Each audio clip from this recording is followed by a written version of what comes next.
Joe Powell, a publicity director for a film studio, visits his girlfriend Susan Cooper. When they hear a woman scream, they find out that Ellen Smith, who lives across the hall, has been strangled to death in her apartment.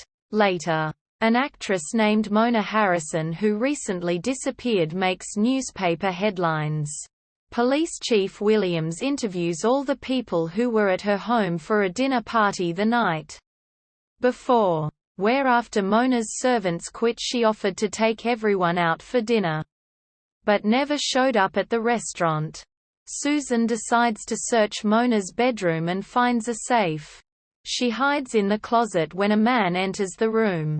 She is nearly strangled to death until Detective Hoffman enters the room and the assailant escapes.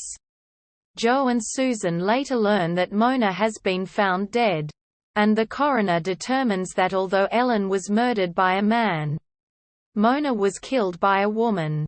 Joe is later nearly killed by an unseen assailant as he checks his office files for Mona's twin sister Marie. Susan decides to leave for Reno, Nevada. Concerned about Susan's safety, Joe, Hamilton Hart, and Carol Lynn head for Reno.